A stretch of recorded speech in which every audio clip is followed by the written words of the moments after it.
Panoptica, Cisco's cloud application security solution, provides end-to-end lifecycle protection for cloud-native application environments. It empowers organizations to safeguard their APIs, serverless functions, containers, and Kubernetes environments. Panoptica ensures comprehensive cloud security, compliance, and monitoring at scale, offering deep visibility, contextual risk assessments, and actionable remediation insights for all your cloud assets. Powered by graph-based technology, Panoptica's attack path engine prioritizes and offers dynamic remediation for vulnerable attack vectors, helping security teams quickly identify and remediate potential risks across cloud infrastructures. Panoptica utilizes advanced attack path analysis, root cause analysis, and dynamic remediation techniques to reveal potential risks from an attacker's point of view. Visit panoptica.app to learn more today. That's panoptica.app. Cloudcast Media presents from the massive studios in Raleigh, North Carolina. This is the Cloudcast with Aaron Delp and Brian Gracely, bringing you the best of cloud computing from around the world. Good morning, good evening, wherever you are. Welcome back to the Cloudcast. We are coming to you live from the massive Cloudcast studios here in Raleigh, North Carolina. Hope everybody is doing well. Another weekend perspective as we move into the middle part of July 2024.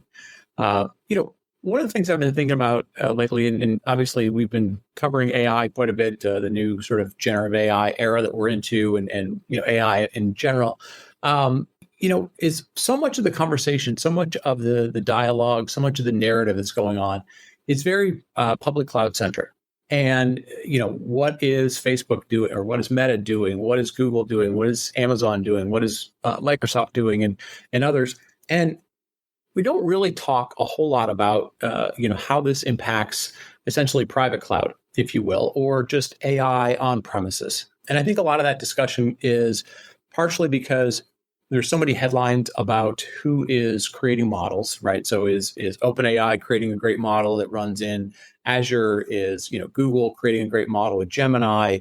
What is Meta doing? But it's also, I think, shaped significantly because of the amount of spend that's going on from a GPU perspective, with NVIDIA, but by a number of the large cloud providers. And so I think oftentimes we get ourselves wrapped up in the idea that all AI will ultimately be in the public cloud because that's where all of the GPUs are going. And I think we sort of neglect the possibility, and I think it's going to be a distinct possibility. I want to kind of make a case for it today, that we are going to see a fairly large usage of AI within the enterprise, and more so within sort of private environments, private cloud environments, and so forth. Whether that is government agencies, companies that are regulated, banking, insurance, healthcare, all those types of things. We'll see some edge computing use cases as well, although those won't be, nearly as big a headline because we're not going to put, hundreds of GPUs out at the edge. But I do want to make a case, or at least sort of explore the argument of what does AI look like in the private cloud? What does it look like within people's data centers? What are the opportunities? What are the concerns of end users, of customers? And then what are the sort of pros and cons, and what are the sort of challenges of doing things within the private cloud and within your private data center or sort of private cloud AI? So I want to dig into that after the break. Welcome back to the Cloudcast. I'm your host, Brian Gracely. And as we dive into yet another weekend perspective, as I mentioned at the top of the show, I want to dive into, understanding sort of private cloud and what are the opportunities or things that might limit private cloud AI? What are the opportunities for private cloud AI? And what are the things that maybe we aren't talking about as much, but probably should be, more relevant in the conversation as we talk about AI, as a whole. So, as we really kind of dig into it, I think, as I mentioned at the top of the show, so much of the narrative, so much of the conversation that we're seeing day in and day out is around what's going on in the public cloud. And some of that is obviously justified. We're seeing, huge amount of sales, huge revenue numbers, huge stock price of companies like NVIDIA. NVIDIA, so often is talking about, who they sell their chips to. We've seen, huge investments and numbers thrown around by the cloud providers in terms of how much they're buying. So we hear, Meta's buying 600,000 GPUs and, hundreds of thousands of GPUs within the public cloud. We've talked to a number of, the private sort of, or not private, but like smaller independent GPU clouds, the ones that previously have been doing a lot with crypto that have now shifted over to, focusing on GPU clouds for AI and generative AI. They're talking about, hey, they're backlogged for a year, 2 years, things like that. But I think the thing that we're not really talking about a lot, and we don't see in contrast, because we're fascinated by sort of winners and losers and big numbers as opposed to sometimes use cases and realities, is some of the challenges that enterprises are facing with generative AI. Because while there are great demonstrations of things, DALL-E and Sora and ChatGPT and so forth, turning those into viable business applications as opposed to interesting assistants or things that are helping to create video or whatever they might be, there's still a gap there. There's still a large space between is this relevant to consumer types of use cases or things that could become businesses that are relevant to consumers, versus things that would be relevant to more enterprise types of things, whether it's, again, banking, insurance, manufacturing, automotive, all those types of things, right? And I think, the conversation we really haven't been having a whole lot. And again, it's the narrative that you see in the media tends to be, we love the huge personalities. We love the Jensen Huangs. We love the Sam Altmans, the sort of big personalities that are supposed to be sort of the thought leaders and the people that are shaping the industry. And we also love, from a media narrative perspective, sort of winners and losers, right? We love when somebody announces big earnings. We love when companies fail and they go bankrupt, because that's sort of a definitive loser. But we don't really see a lot of conversation happening around just concerns around the realities that things, especially in the enterprise, don't tend to take off as fast as they do in the consumer space, because the barrier to entry, whether it's cost, whether it's learning curve, whether it's managed against other risks that the business is taking on, other priorities that the business has at the time. And so I thought I'd kind of dive into some of those and talk a little bit about why some of those concerns will probably lend themselves towards a conversation that we'll either have the second half of this year into 2025, really about kind of private cloud AI, and sort of goes something like this, right? Most companies, if we talk about larger companies, and this is where things get sort of interesting, because there's data out there, or there's statements out there, not so much data, but statements out there, a lot of times from the cloud providers who say, well, the majority of data is kept in the cloud. The majority of company data is kept in the cloud. And I think this is where you get into some nuance, right? Where, yes, there is tons of data in the cloud. There is, tons of YouTube videos, tons of Instagram pictures, tons of, data from our phones. And again, could be pictures, could be videos. I know, just from my daughters, their phones are probably 99% full of just pictures of them and their friends and so forth. But saying most of the data is in the cloud isn't necessarily correct if you put it in the context of, where do most enterprises keep their data? And most enterprises keep their data on premises, right? It is not just their data, it is their crown jewels, it's their intellectual property, it is their customer data, it is all sorts of things like that. So while, yes, there is a lot of data in the cloud, from a larger business perspective, that's not necessarily the case, right? So, if we start from that premises that most large companies keep their data on premises, and as we start to get into, training AI models, tuning AI models, those types of things, you're going to typically want to do that, fairly close to where, you want to keep your models and your data somewhat close. Now, this is where we start to get into some interesting dynamics, in that, obviously, if you looked at the propensity of where GPUs are, yes, they are primarily in the public cloud. So now you have this sort of disparity issue of most of your data is on premises, sort of locked away, kept away from public view, or intermixing with public LLMs, but the vast majority of GPUs are in the cloud. And so we're going to get into some interesting scenarios in which companies are going to have to figure out, where, how do I mix and match where my data is versus where my model is?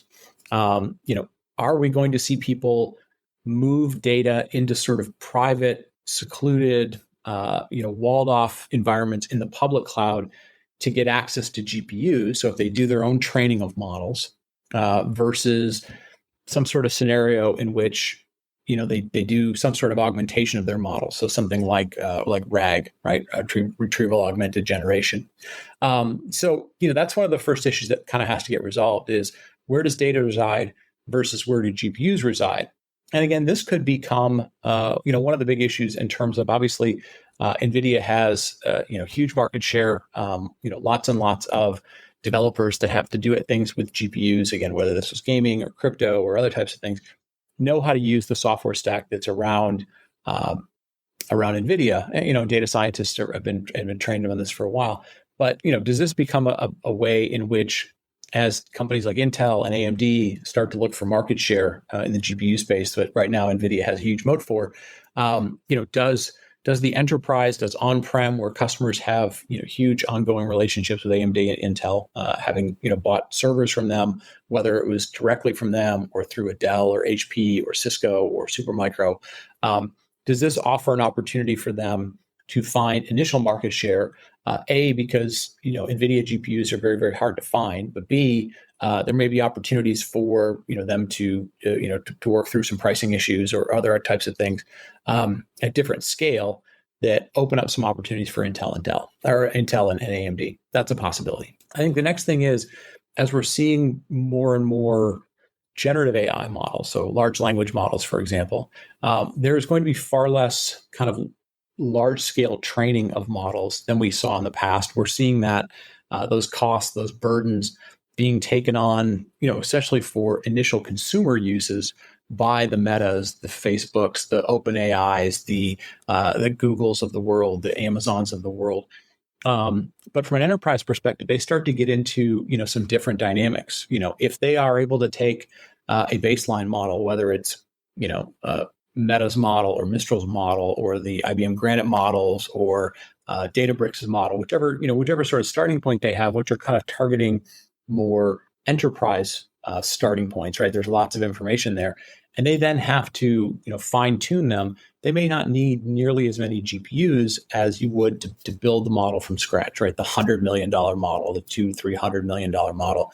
You may be just looking at a rack of GPUs, right, that you can run for a month or something along those lines to train, specifically to fine tune for your use case, right? So we may see that become a thing.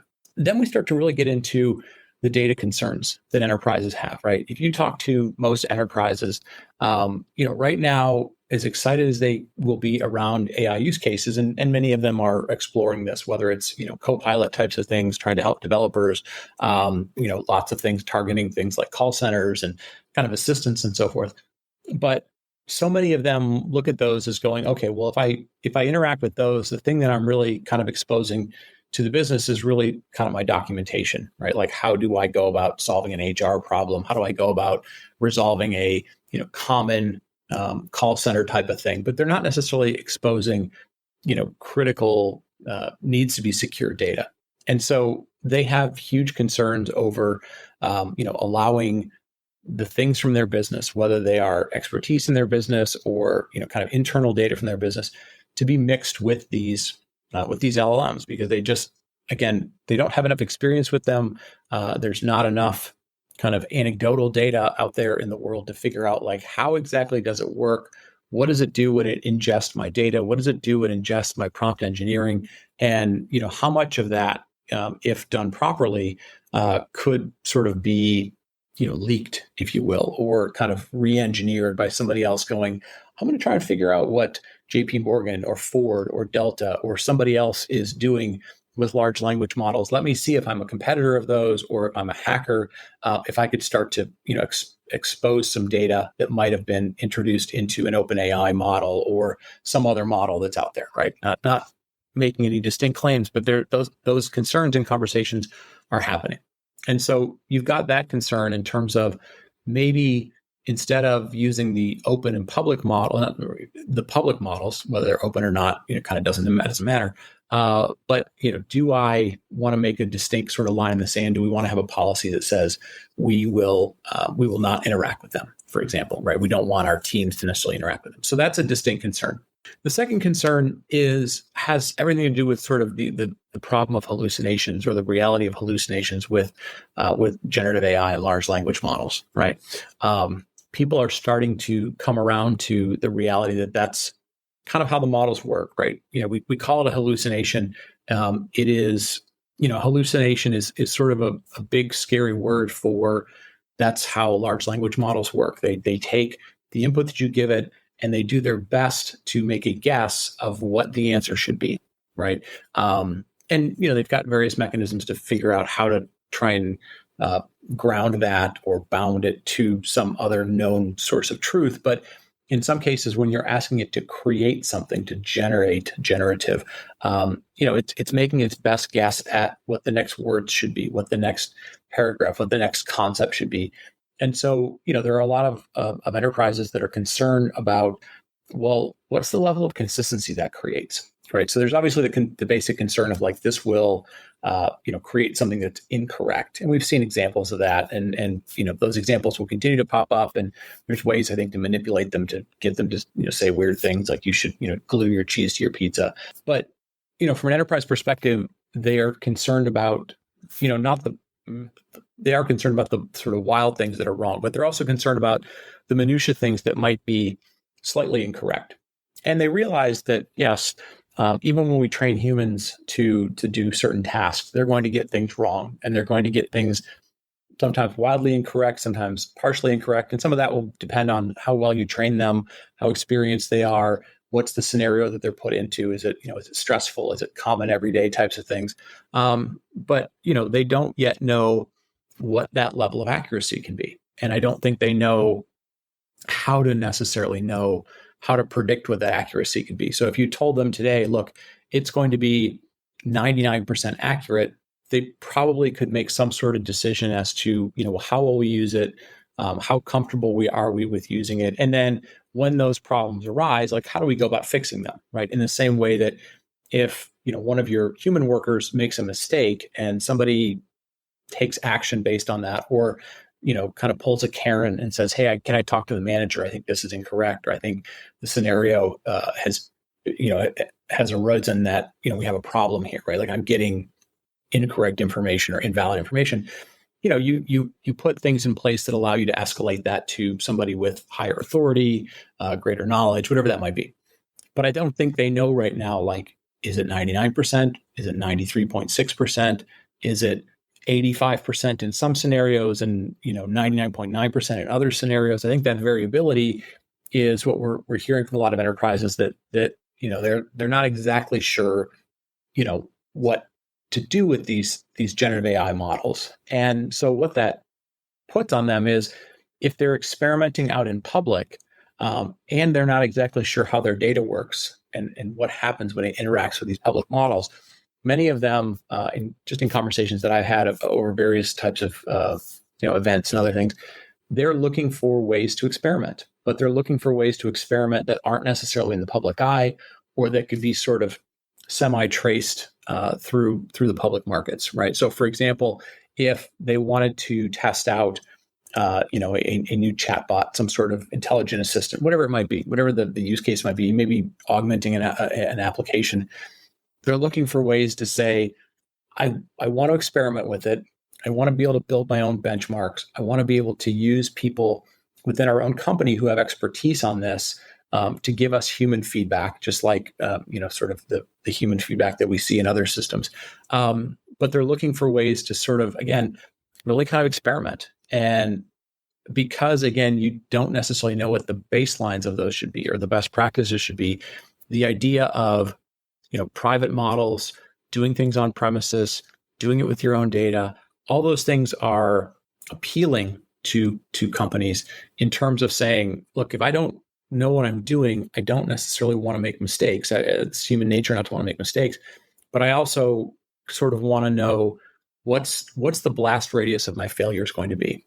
And the more I can do that in ways that aren't visible in public, because again, they've watched, even with small anecdotes that are out there. This company built a chatbot and some weird thing happened, and then it ended up in the local newspaper, or it ended up in the Wall Street Journal, or ended up on CNN, or it ended up, in some mainstream thing, or it ended up as a thread on Reddit that went on for a week and a half about how this company doesn't know anything, or, this company's, got bias that, are not approved by public. Oh, it came across as racist. It came across as bias against women. It came across as whatever. And again, that in most cases probably wasn't the intent of the company. But again, when you don't exactly know how the large language models work, and you don't necessarily know how to troubleshoot them yet, or you don't know how to tune them properly. And again, all these things are learning curves for people.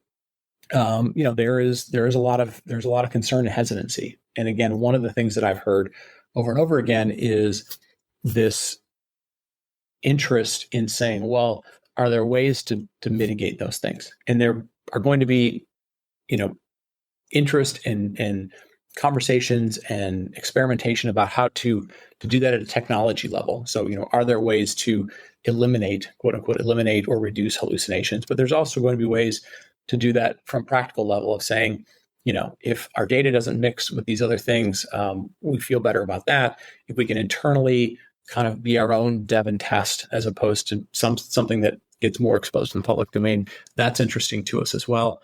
And so I think all of those things sort of lend themselves towards there is going to be, until there is much more visibility, a distinct market for sort of private cloud AI, right? Just like today, even if you, and again, it depends on who you listen to, but if you listen to like Amazon, for example, you listen to Adam Selipsky before he, was replaced, he was saying, look, 15% of the applications that are out there for, in the world or for enterprises are in the public cloud. So, we still have massive amounts of information, of applications, of data for enterprises that are in their own private clouds, that are in on-premises environments. And so, when you put together most of their data is on-prem, most of their applications is still on-prem, even though the public cloud has grown quite a bit, it's still, let's put it in the 15 to 20%, second inning sort of, maturity or, kind of volume.